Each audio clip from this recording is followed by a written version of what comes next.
Hello, everybody. Nice to have you all here. Well, my name is Samadov. Just a few words about me. I'm an international teacher trainer, international IELTS instructor, as well as international test maker. I've been involved in teaching exam classes for about 16 years now. So I've been constructing tests for different, whether national or international exams for about 8 years now. So I guess that you're supposed to realize the difference between a teacher or an instructor and a test maker. So test makers are usually aware of the test format, test questions inside out. So that's going to be, I hope, very interesting, useful and productive journey for you all, because basically this course is designed for those teachers who are kind of struggling with their IELTS classes. So we're going to have, have a look at different aspects of teaching exam classes, particularly IELTS, and how to design your course to achieve good results, right, in the fastest period of time, because time is really valuable now, not only for students, but also for teachers, right? So usually it takes really a lot of time to prepare a candidate for a score that he needs to get from the exam.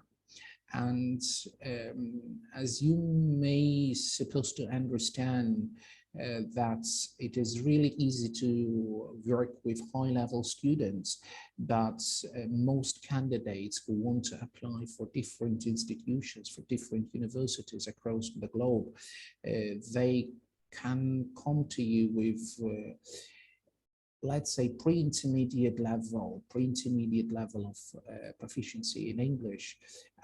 These type of students, is really demanding, and they're very hard to be satisfied.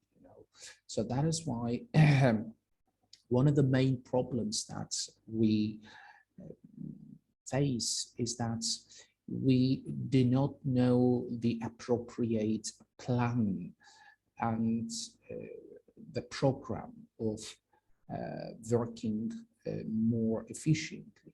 So this course is definitely going to help you with that. Well, let me share my screen.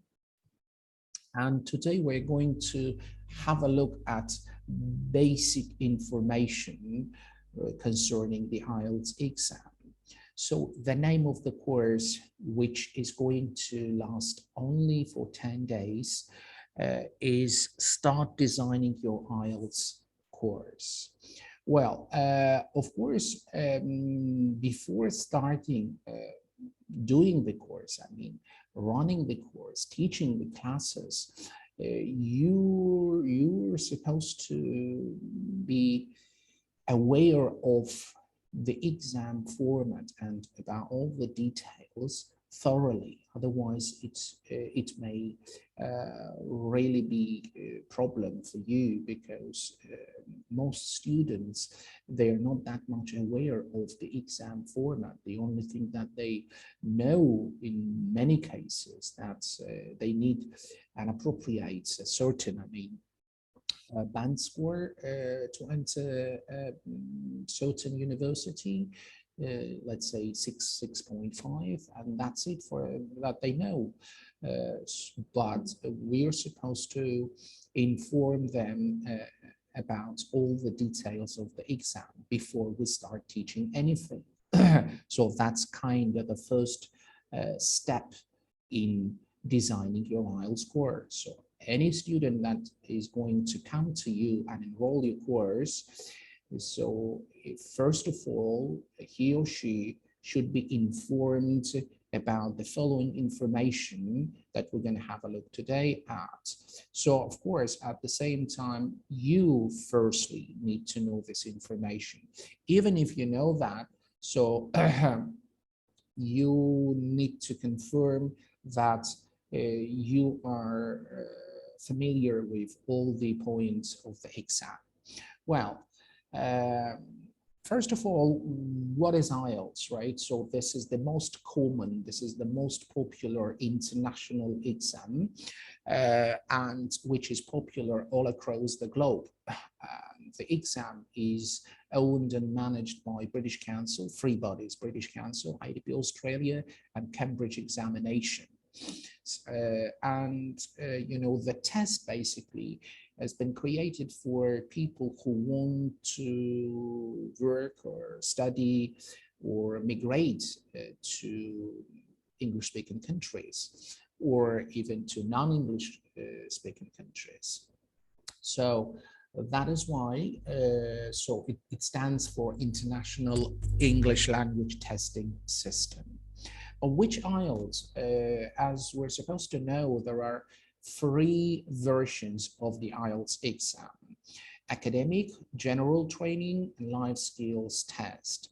So of course, first two are more popular, they are more common in many countries, I'd say. And each of the version has been designed for a specific purpose. So that is why we need to know which IELTS is required for a student, for a candidate who wants to enroll our course. Well, of course, most students, they prefer to take the IELTS Academic for the reason that they want to apply for different education institutions or universities to take their place at the university, where the courses, I mean, the lessons, the subjects are taught in the English language. And, you know, the USA has traditionally favored TOEFL over the IELTS, but these days IELTS is getting more and more popular, even among American universities. And if we talk about IELTS Academic, so this is very important thing to know requirements of a particular university. So for example, a university may require an overall IELTS band score of 6.5 with no component less than 5.5, and basically most universities around the world, they require 6.5.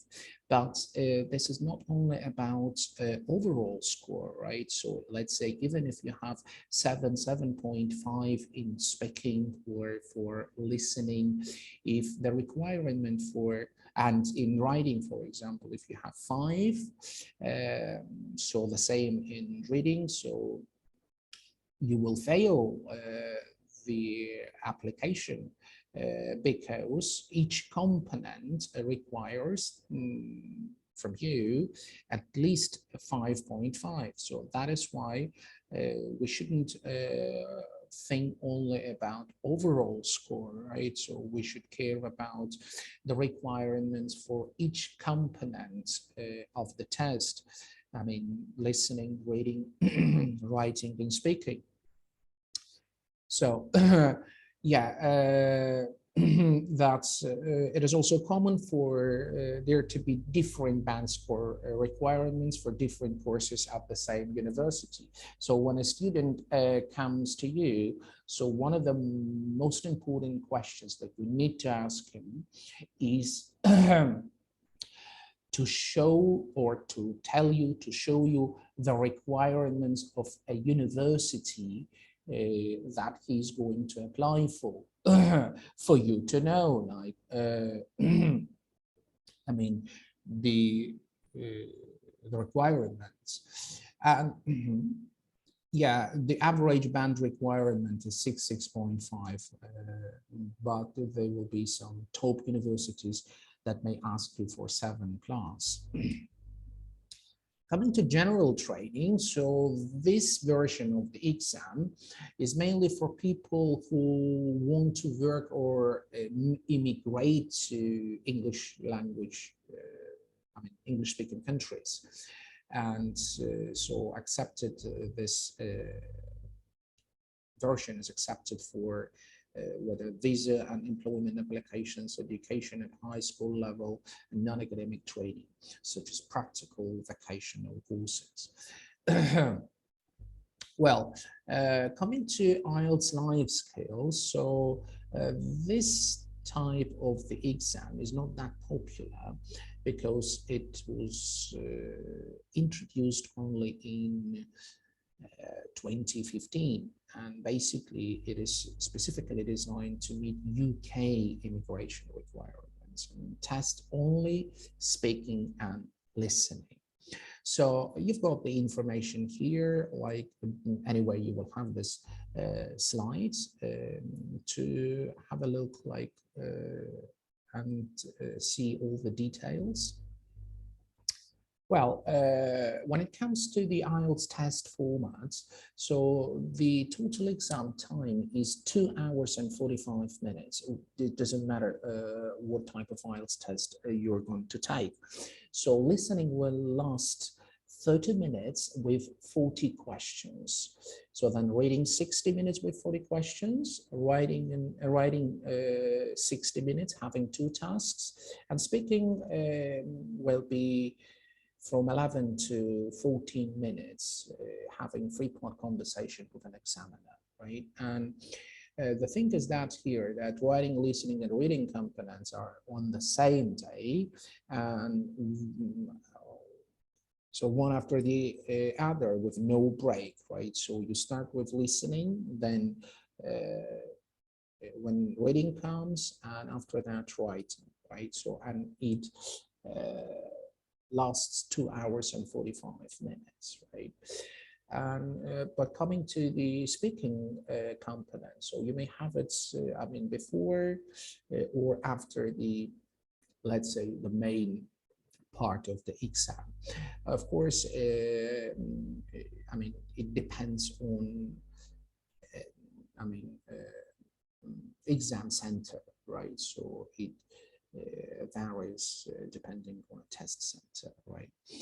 Okay, so another important thing here to know is about having whether paper-based or computer-delivered test formats, right? Because it really matters.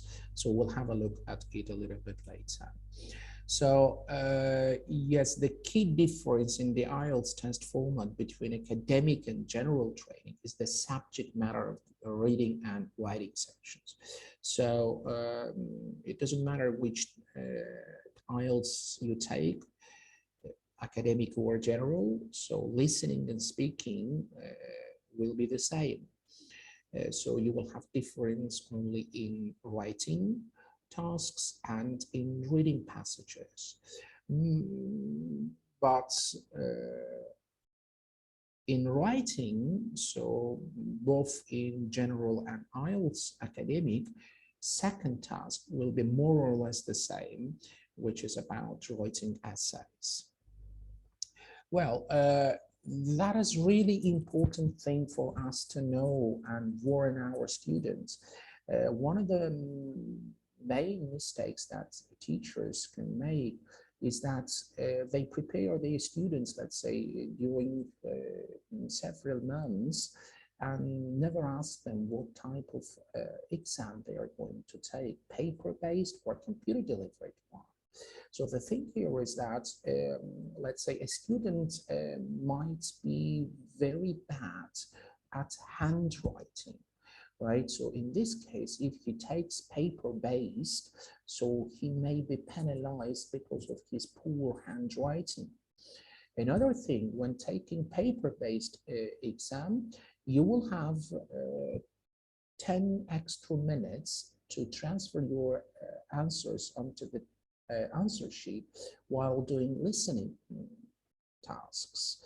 which you won't have in computer delivered IELTS. So it means that for paper-based IELTS, you will have 40 minutes for listening, like 30 minutes to do the tasks, and then 10 extra minutes to transfer your answers onto the answer sheet, right? So we need to inform about all these things our students, right? At our first meeting, right? So because our first meeting should be one-to-one interview with a candidate that we're going to have a look at tomorrow. Well, another thing that a student might be really good at typing, right? So, and in this case, he should go for computer delivered IELTS. But in computer delivered IELTS, a problematic thing might be dealing with some tasks, specifically in reading module, right?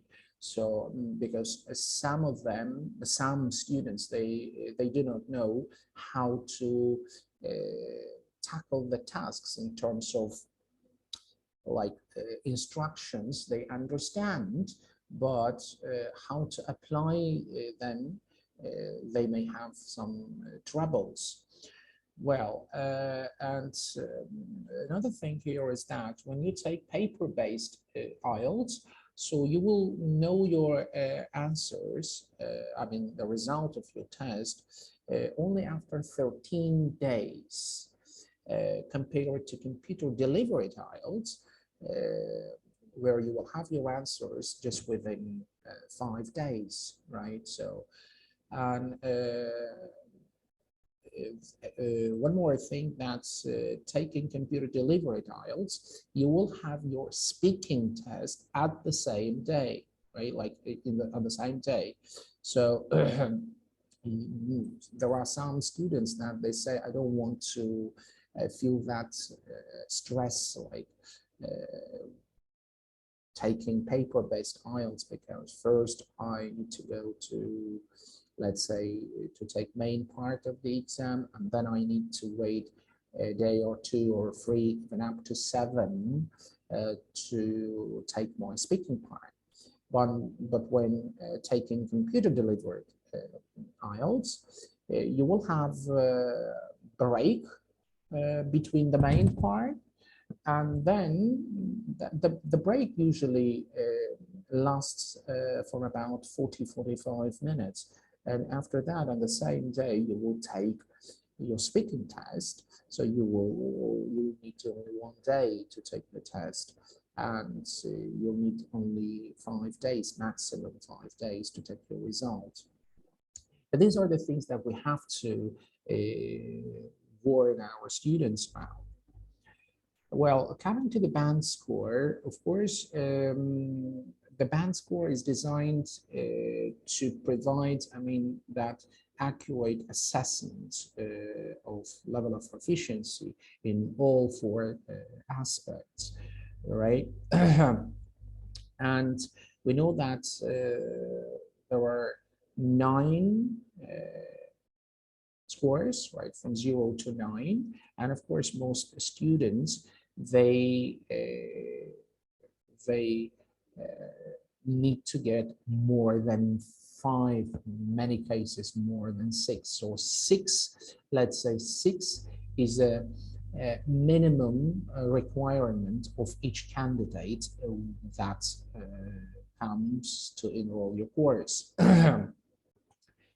Well, and here each component of the test is given an individual score, right? Individual score. Another thing that you need to understand, that if the average of the 4 individual scores ends in .25, so the overall IELTS score will be rounded up to the next half that, right? And the same for that 75. So let's say if you have 6 in writing, 5.5 speaking, 7 listening, 6.5, average band is 6.25, and that will be rounded up to 6.5. The same story here for 7.75. So yeah, we also need to know this information. Okay? Well, now, when a student comes to you and when you know the requirements of the university that he is going to apply for, of course, you need to understand minimum correct answers for listening and reading modules. Because let's say if your student needs in listening 6, so it means that you need to instruct him, you need to teach him the way that he will have at least 23 correct answers, right? So the same story for reading, right? But if he needs more than 6, right? So it means that you need to think about the strategy to apply for getting high score, score 6.5 in both modules and more. Of course, we will talk about all these things in more detail later on at our later sessions. Well, coming to productive skills, writing and speaking, so they have the specific criteria, right? So that's you are going to be assessed for. So because in writing we've got 2 tasks, specifically we're talking about academic part of the IELTS. So task achievement, coherence and cohesion, lexical resource, grammatical range and accuracy are the 4 criteria that you will be graded for.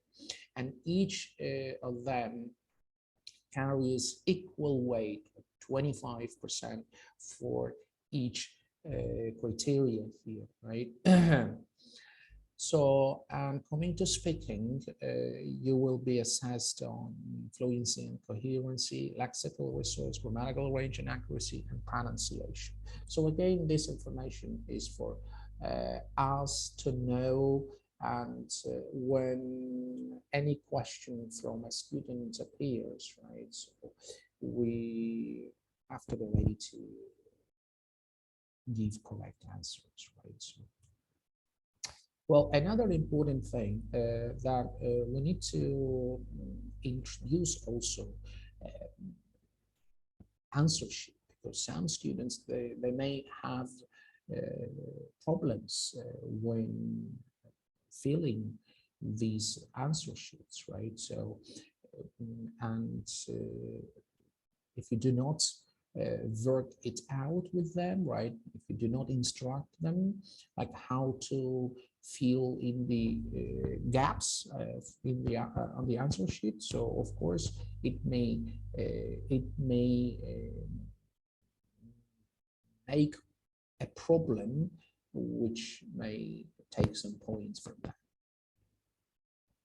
Well, if we talk about computer delivered tests, right? So of course, in this case, you also have to, so let's have a look at this website. So this is the website where you can check their ability of doing computer delivered test, right? So you need to ask them to try computer delivered test to see. So this is official page of IDP IELTS, and here you can see the samples where they can check their ability doing computer delivered test, right? So if you click this button, okay, so this is the way basically looks, how it looks. And well, when you continue, start test, right? So what they need to do, right, Judy, okay, this week it's your turn to bring us up to date on your dissertation. While listening, I finished the basic research. While listening, they need to, let's say, click on the correct answer. Yes, they can change their options, but as I mentioned before, they won't have any extra time to look at their answers and then transfer them onto the answer sheet, right? So, and the same story works for, reading part of that. So we can look at this part here, like doing reading text, which is again, you see, we will have here text. You need to scroll it. It might be like, it might be inconvenient, for example, for some students, or they might be some, again, if you have a look, for example, at some questions. So that yes, for example, oh, no, not this one. Now let me just have a look. Yes, for example, this type of, when we talk about matching headings, so some students may have some troubles and difficulties understanding how to give the correct answer. They need to drag the correct answer here, right? So of course you should explain them the way how to do that, right? So otherwise, let's say it will be it might be difficult for them, and then they can just waste their time, lose their time while understanding what to do with the task, like how to mention the correct answer. Well, all right. And yeah, these are the things that, again, we have to draw our attention to, right? Okay. Well, and talking about difference, basically teaching general English classes and English for exams, of course, first thing here is that we do not have that much time when teaching English for exams, right? So in exam classes, you are very short at time, so that's why we have to be very focused on the purpose, on the target, right? So whereas in general English classes, we don't have that specific goal, and the classes are more or less low stress and relaxed. And if usually teacher need to follow a particular course book when teaching general English classes, when working with exam classes, you do not need to stick to any course book. So because why, we'll talk about it at our next meetings, right? So the only I used to work using different course books which are really brilliant in the context, but they're not that much helpful. So you need to have your own program and syllabus relying on the needs of your candidates, right? Well, basically, that's it. I mean, you will have all this information, and I would ask you to test yourself doing this test. Of 20 questions. So, of course, you will find the answers in the previous slides. And after finishing your test, you need to send your answers, right, into our Facebook group, right? We will create Facebook group. We will send that to you, and I would like to see your answers in that group. Well, that's it for today. See you tomorrow. Bye-bye.